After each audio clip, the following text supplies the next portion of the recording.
After 8 years of marriage, my straight-laced husband's desk suddenly sported a hand-painted pottery figurine that clashed with the rest of his glass and steel office. When I reached to pick it up for a closer look, he snatched it away and said, "A client gave it to me. The design's quirky, so I kept it." I stared at his face for a second, then excused myself to pick up our kid and walked out. No client had given him that doll. Derek's ears flush scarlet whenever he lies. Outside the office, female intuition prickled my stomach. I faintly remembered a store name etched on the base, so I opened an app and searched on a whim. Sure enough, it was a paint-your-own pottery studio. I scrolled through hundreds of 5-star posts until I found the exact figurine. The caption gushed, "Get to this place, fam. My boyfriend and I stumbled on it, pics are fire and the owner's amazing." Still, I clung to hope until I tapped her profile and my heart iced over. Her pinned Instagram showed 2 interlaced hands. The man's finger was bare of a wedding ring but bore a pale scar I recognized in a heartbeat. Derek had earned it shielding me from a jagged rock on our mountain hike years ago. My breath came in spurts. My hands shook so badly I nearly dropped the phone. I checked her geotag again and again. March 7th, Paris.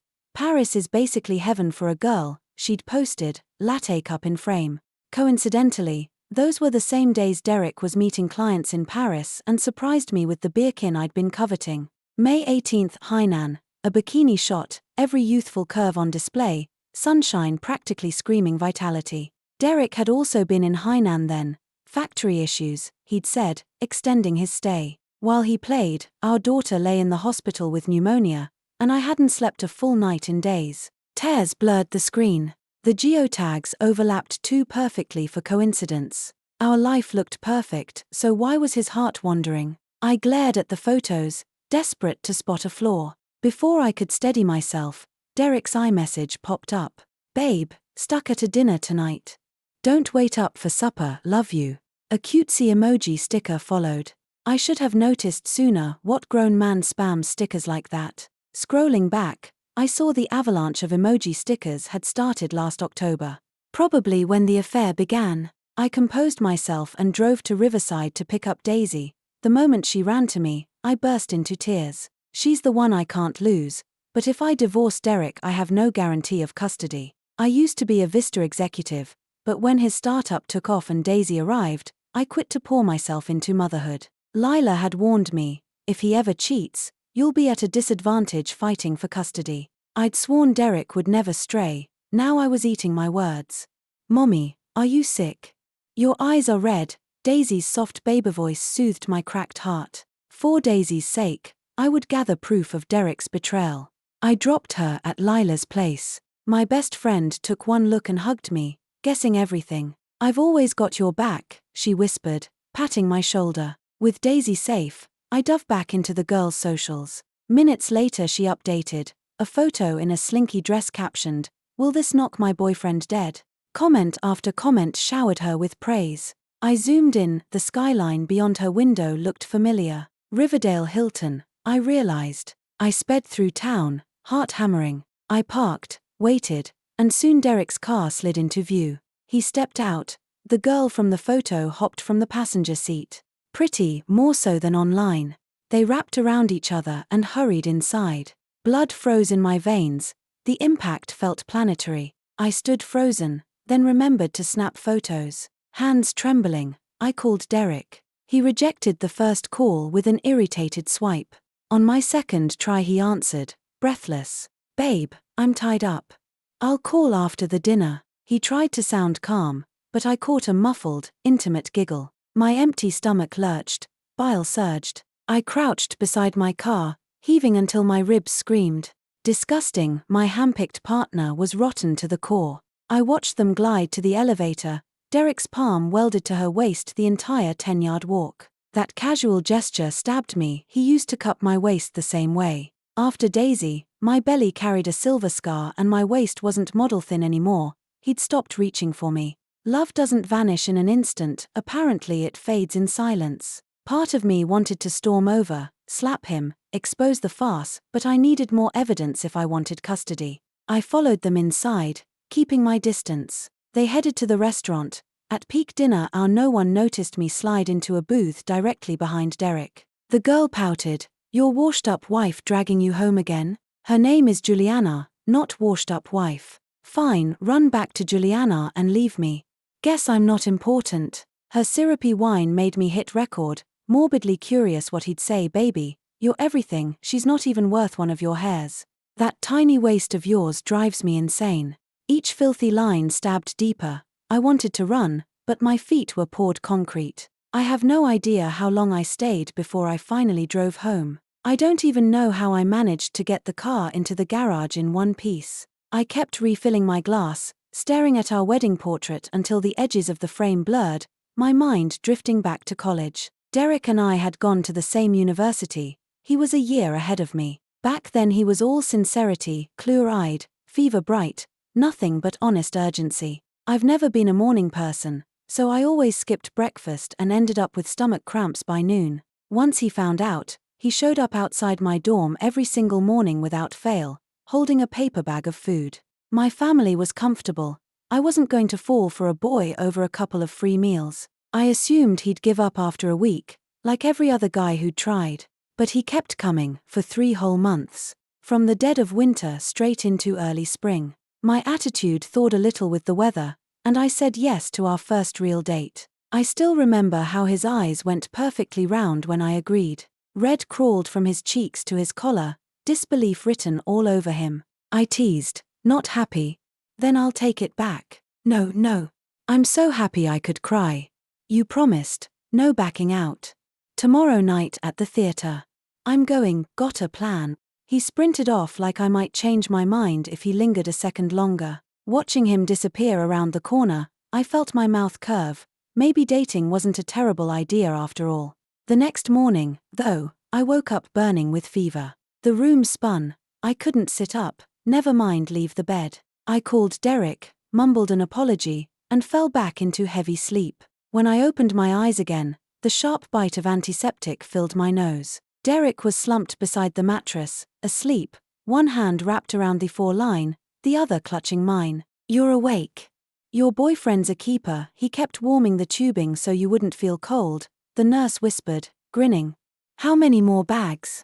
I asked, embarrassed. Last one.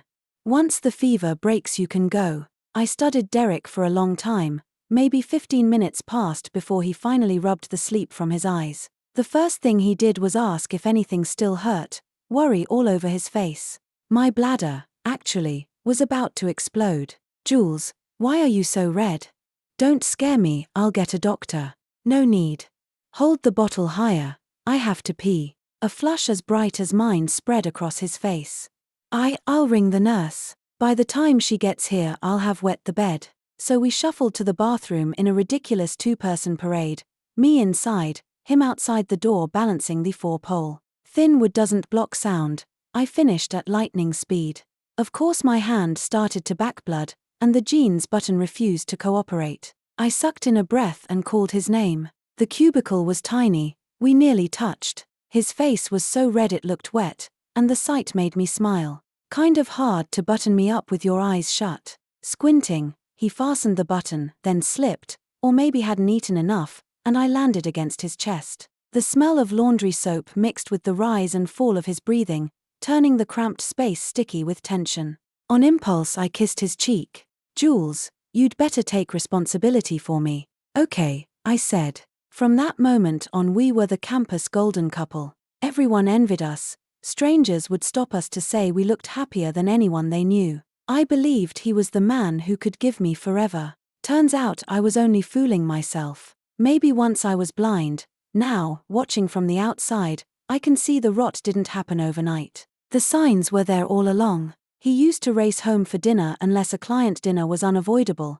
These days he eats here maybe 5 nights a month. Looking back, after Daisy was born we simply stopped sharing a life. I told myself the spark dies in every long marriage. I even bought silk lingerie to jolt us awake. He always sighed that work had drained him. Now I know the truth. He was already full elsewhere. Out there someone younger and prettier was waiting.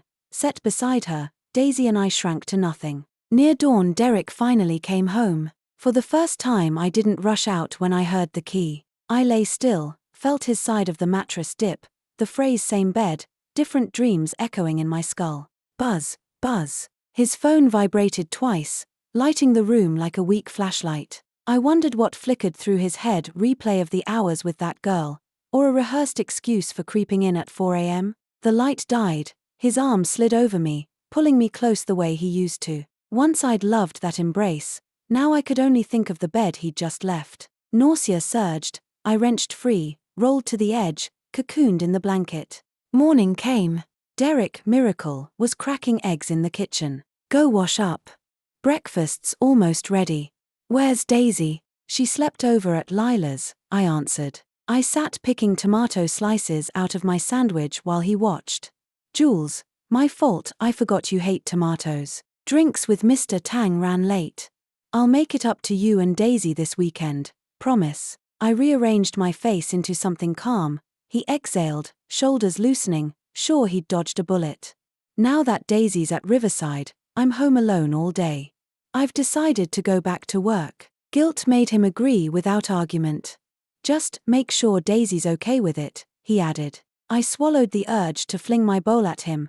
He forfeited the right to worry about our daughter the minute he followed Brielle to that beach. The gap in my resume worried me, but my track record was solid. Within weeks I signed an offer from Vista. I buried myself in the new job, too busy to chase proof of which woman had replaced me. All I wanted was a foothold strong enough to win custody. The days were so packed I even forgot Daisy's open house morning at Riverside. Juliana, what on earth are you doing? Daisy's teacher just called me. I was in the middle of a boardroom when the call hit me like a lightning bolt. This contract was the first real deal I'd closed since rejoining the firm. If I walked out now, the job would evaporate. Derek, I'm tied up. Swing by Daisy's school for me. Tell her I'm sorry. Before he could answer, I hung up. I thought for a second, then dialed Lila Insurance in case Derek didn't show. After that I flicked my phone to airplane mode. I had to nail this pitch. Work dragged until evening. Only when we broke for dinner did I realize the client's rep was an old face. Juliana, long time, still stunning. I stared at the handsome man, mind blank, fishing for the memory. Tentatively I asked, Grant? His nod confirmed it, the chubby kid from middle school. You were supposed to be off at grad school. How'd you get so skinny? I barely recognized you. We traded easy laughs, and the connection relaxed me. He was sharp, quiet, every remark scalpel precise. After the third round of drinks the project was sealed. When the dinner ended I powered my phone back on, dozens of missed calls, WhatsApp pings, texts. Wine and dine tonight, can't make the open house. You've been so swamped you forgot Daisy's big day, put this job on pause. Your daughter needs her mom. Sure enough, he'd never shown. Only when Lila messaged me photos of Daisy's performance did I breathe again. Then I spotted a text from an unknown number. Derek skipped the recital to celebrate my birthday. Draw your own conclusions about who matters. The one who isn't loved is the spare. Step aside. Before I could finish, another ping, an Instagram push. It was the girl, posting today, a cake, mountains of gifts. Caption, my guy dropped everything to spend my birthday with me, so blessed. My mouth twitched, a gust of wind whipped the alcohol straight to my head. So our daughter and I rate lower than that woman. Late fall storms arrive without warning. Rain sheeted down as if the sky had ripped open. You've been waiting forever. No cabs in this mess, let me drive you. Grant eased his car to the curb. I didn't argue. In that downpour hailing a ride was hopeless. Autumn rain bites. The heater blasted, thawing my numbed thoughts. Your husband not picking you up in this? He asked. I managed a tired smile. Busy.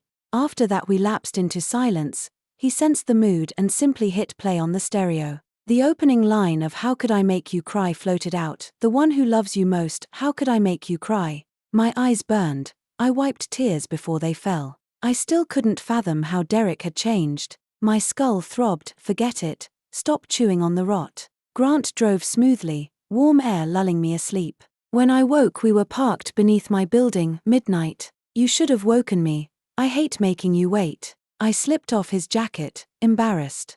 You looked peaceful, and I had nowhere pressing to be. Same thoughtful kid, grown up. My foot was asleep. I stumbled. Grant hurried around, steadied me, draped the coat back over my shoulders against the chill. Juliana, who is this? I hadn't even thanked him when Derek's voice cracked behind us. He charged over like a lion, thrust the jacket at Grant, clamped an arm around me, marking territory. He didn't know I'd already caught another woman's perfume on his skin. I'm an old classmate and her client, bad weather, just a ride home. No drama, Grant said. Hi, I'm her who's. It's late, Grant, drive safe. I cut in, wriggled free, and walked cold-faced toward the lobby. Not a word to Derek the whole way up. Sorry, Jules, I snapped. Tone was harsh. Lila says Daisy was amazing today. He rambled on, sure I was sulking about the recital, clueless that I knew everything. Watching Daisy sleep, guilt gnawed at me. I vowed to give her the best life and balance career and motherhood. I slept beside her. At dawn I found an LV handbag on my nightstand. Happy anniversary, babe, 7 years tonight. I booked Pinghe Tower for dinner, you, me and Daisy. The squeal woke her, Daddy. I missed you, can we eat together tonight? Her joy melted me. I blocked the evening off. From drop-off to pick-up Daisy beamed, and her glow became mine. Then fate flipped, Derek called, emergency client dinner, impossible to cancel. Daisy's tears came in floods, she wailed to see Daddy. I gave in, one last bad decision, and headed to his office. Half a block away Daisy spotted him, hand in hand with the girl, about to climb into his car. Daddy! Daddy! She screamed, tore free, and darted toward the traffic.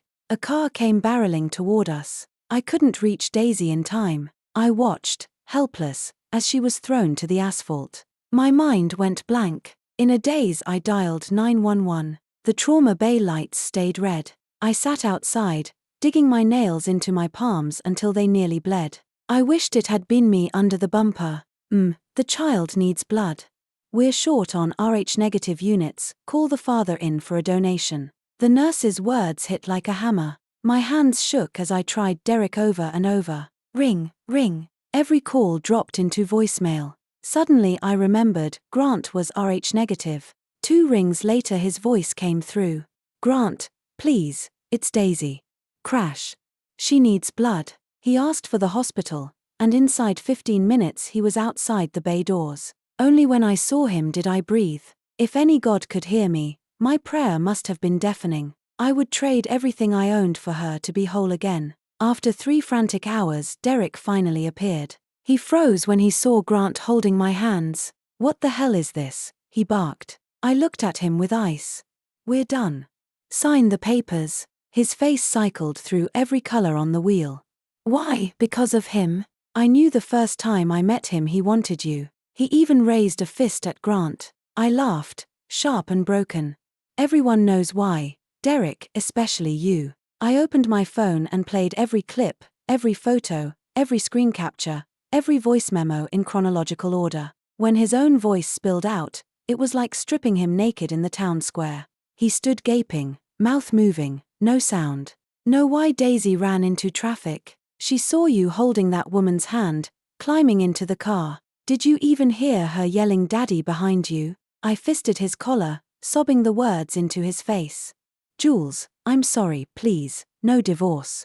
I'll cut her off, I'll make it up to you and Daisy. I ignored the plea, eyes on the OR doors. Hours later the surgeon stepped out. Success. My spine turned to water. Post-op, Derek never left her bedside. Same crumpled shirt, grizzled jaw, warming the 4 line between his palms. For a flash it was the night we first fell in love, only now the promise had expired. Daddy, your whiskers poke. You scared me, sweet pea.